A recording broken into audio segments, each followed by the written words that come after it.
Bismillahirrahmanirrahim. What to make a task easy and finish it with a good ending. Rabbi yassir wala tuassir wa tammim bil khair. बिस्मिल्लाहिर्रहमानिर्रहीम। अस्सलाम वालेकुम। कैसे हैं आप सब? उम्मीद करती हूँ कि आप सब ठीक होंगे। मैं आपकी उर्दू की टीचर मिस फौज़ा कुरैशी, दी एजुकेटर, फारूक क्लास, लाडी कैंपस 1। आज की जो क्लास है वो जमात चाहरुम के लिए। आज जो हम चैप्टर पढ़ने जा रहे हो हैं बच्चों के हकूक़। चैप्टर पढ़ने से पहले हम दुआ पढ़ेंगे। सब हाथ बुलंद कीजिएगा। औज़ु बिल्लाहि मिनश शैतानिर रजीम, बिस्मिल्लाहिर्रहमानिर्रहीम। रब्बी ज़िदनी इल्मा, ए रब मेरे इल्म में इजाफा फरमा, आमीन। स्टूडेंट दरसी किताब की तरफ आ जाइए। दरसी किताब जमात चाहरुम के लिए पेज नंबर 77 निकालिएगा। 77। आज जो हम चैप्टर पढ़े हुए हैं बच्चों के हकूक़। हकूक़ बेटा ये हकूक़ हक़ की जमा है। अल्लाह ताला ने हम सब के हकूक़ मुकर्रर किए हैं। अल्लाह ने तो मुकर्रर किए हैं, साथ में इन्होंने भी एक दूसरे के हक़ मुकर्रर किए। अब बच्चों आपके हकूक़ क्या होते हैं? अब भाई है ना, सबके जब हकूक़ हैं, बड़ों के, औरतों के, वालिदैन के, असातिज़ा के, अल्लाह के भी हकूक़ हैं, तो आपके भी हकूक़ हैं। अब क्या है? ऐसे क्या है? आपको अच्छी तालीम मिले, आपका ख्याल रखा जाए, आपकी बेहतरीन परवरिश की जाए, आपकी बेहतरीन आपको तालीम दी जाए, आपका ख्याल रखा जाए, आपको खेलने कूदने का टाइम दिया जाए। ये सब आपके हकूक़ हैं। बेटा अगर आपको अच्छी तालीम नहीं मिलेगी, आप एक अच्छे इंसान नहीं बन सकेंगे ना, तो माशरे में तरक्की किस तरीके से करेंगे? अगर आपकी सेहत का ख्याल नहीं होगा, आप बीमार हो जाएंगे। जब आप बीमार होंगे तो ये भी एक तरह की आपके साथ नाइंसाफ़ी होगी कि आप बीमार हैं, आपको प्रॉपर इलाज नहीं हो रहा है। आपकी अगर आप कमज़ोर हो रहे हैं तो आपकी बेहतरीन आपको खुराक दी जाए। ये सब आपके हकूक़ है। तो आज हम आप पढ़ेंगे बच्चों के हकूक़। ठीक है, बच्चे सबको प्यारे होते हैं। बच्चों के साथ नाइंसाफ़ी, लेकिन नाइंसाफ़ी कोई भी इस तरह का काम जो आपके हकूक़ हैं और आपको ना मिले।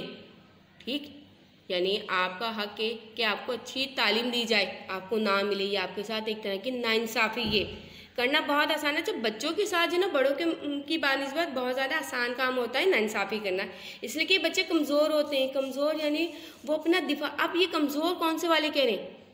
जिस्मानी कमज़ोर नहीं, मीन्स अंदर से डरे सहमे बच्चे होते हैं। अपना डिफेंस नहीं कर सकते, अपने आप को बचाव नहीं कर सकता। कोई इनको मारे, कोई इनको पीटे, कोई इनके साथ कोई ज़्यादती करे, अगवा करे, तो ये अपना बचाव नहीं कर सकते। इस तरीके से ये कमज़ोर, यहाँ पर जो ये वर्ड इस्तेमाल किया, ये कमज़ोर वो वाला है। एक बड़े आदमी की तरह अपना बचाव नहीं कर सकते, यानी आपको अपने आप को तहफ़्फ़ुज़ नहीं दे सकते। तहफ़्फ़ुज़ यानी अगर कोई इनको अगवा करके लेके जा रहा है, कोई इनको मार पीट रहा है, तो ये उसको कुछ भी नहीं कहते, चुपचाप उसकी मार सह लेते हैं। ये अगवा कर रहा है तो इतना डर जाते हैं कि वो उसके साथ चल पड़ते हैं। बहुत से बच्चे इस बात को समझते ही नहीं कि इनके साथ नाइंसाफ़ी हो रही है, यानी बहुत से बच्चे इस बात को समझने के वो ही नहीं होते काबिल कि इनके साथ क्या नाइंसाफ़ी हो रही है। ना इनको ये मालूम होता है कि इस नाइंसाफ़ी से बचने के लिए इन्हें क्या करना चाहिए। यानी इनको ये भी नहीं पता होता कि इनके साथ नाइंसाफ़ी हो रही है तो इनको क्या इक़्तिदाम करने चाहिए, क्या तदबीर इख्तियार करनी चाहिए, किसको जाके कहना चाहिए, इनको कुछ नहीं पता। आमतौर पर बच्चों के साथ किस किस्म की नाइंसाफ़ियाँ होती हैं, लेकिन बहुत क्या होती हैं अब वो आपको बता रहे हैं। यानी क्या होती हैं, जो गरीब बच्चे होते हैं ना, उन्हें बहुत ज़्यादा मेहनत करनी पड़ती है, ये भी एक नाइंसाफ़ी है। छोटे बच्चे होते हैं ना, उनको तो क्या काम है कि उनको तो पढ़ाई लिखाई करवाई जाए, उनकी सेहत का ख्याल, लेकिन उनको छोटी सी उम्र में काम करना पड़ता है। बहुत से गरीब ख़ानदान के बच्चों को सख्त मेहनत करनी पड़ती है ताकि वो पैसे कमाकर घर वालों को दे सकें। अब क्यों दे सकें? ताकि उनके वालिदैन इतने गरीब होते हैं कि वो भी काम करते हैं और अपने बच्चों को भी, ताकि घर का गुजर बसर हो सके। मसलन कालीन बुनने का काम अक्सर बच्चों से लिए जाते हैं। कालीन बुने जो मेरे आपके घरों में जो हम कारपेट इस्तेमाल करते हैं ना, ये बच्चे बनाते हैं, क्योंकि ये घरेलू सनत होती है ना, तो छोटे बच्चे आसानी से इस काम को पिक कर लेते हैं, सीख लेते हैं। तो अक्सर बच्चों को ये काम अपने घर में भी करवाया जाता है।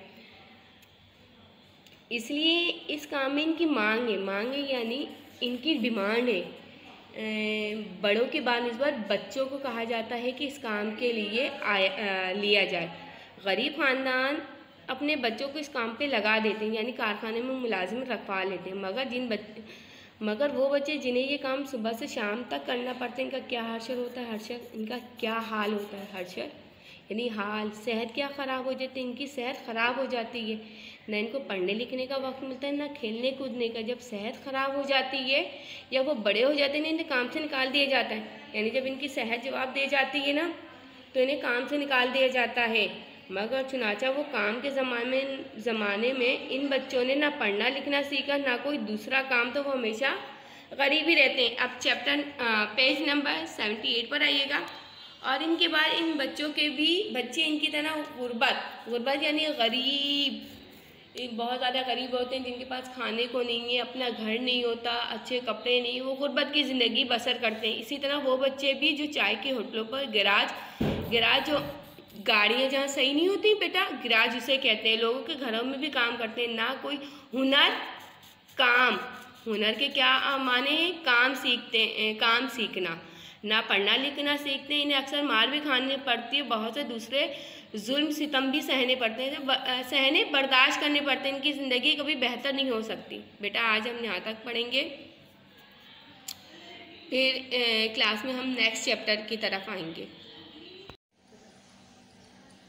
स्टूडेंट आ जाए वर्किंग की तरफ। जो आपके सवाल है, वो जो काम है आज आपका ये है बच्चों के, क्योंकि हमने सबक पढ़ा बच्चों के हकूक़। उसका पहला सवाल है, आप हेडर बनाएंगे, हेडर में लिखेंगे ब्लू लाइन से, इसको हेडर बनाएंगे, सवाल जवाब लिखेंगे। पहला सवाल है बच्चों के हकूक़ पर चंद जुमले तहरीर करें। मैंने आपको लेक्चर के शुरू में आपके हकूक़ बताएं कि आपके क्या क्या हकूक़ होते हैं, उसके ऊपर आपको चंद जुमले तहरीर करना है या इसकी वजाहत करनी है।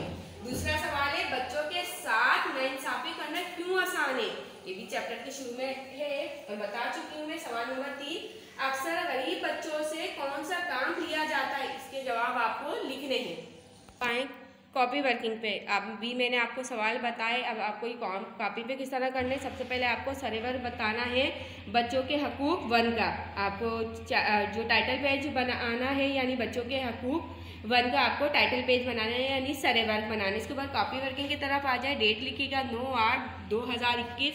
उसके बाद यहाँ पर सबक नंबर यहाँ पर लिखिएगा, टॉप ऑफ द लाइन पे सबक नंबर हमारा है 19। उसके बाद यहाँ पर आपने लिखे टॉप ऑफ द लाइन पे ही लिखना है आपको जमात का काम लिखना है। इसके बाद ये जो हेडर बनाए, ये रेड लाइन और रेड लाइन के बराबर वाली लाइन में आपने एक हेडर मेंटेन करना है। इसके अंदर आपने लिखना है सवाल जवाब। उसके बाद आपको पहला सवाल जो मैंने आपको बोर्ड पे काम दिया है, आपको उसी तरीके से काम करना है। स्टूडेंट अब आ जाए घर के काम उर्दू का। बच्चों के हकूक़ हमने पढ़े। सबसे पहले आप सर्वे बनाना है आपको सबक बच्चों के हकूक़ 1 का। उसके बाद मैंने आपको 3 सवाल दिए, सवाल नंबर 1, सवाल नंबर 2, सवाल नंबर 3, ये कॉपी पर आपको करना है। इंशाल्लाह बहुत जल्द हम मिलेंगे। जब तक अपना ख्याल रखिएगा, मुझे इजाज़त दीजिएगा। अल्लाह हाफिज़।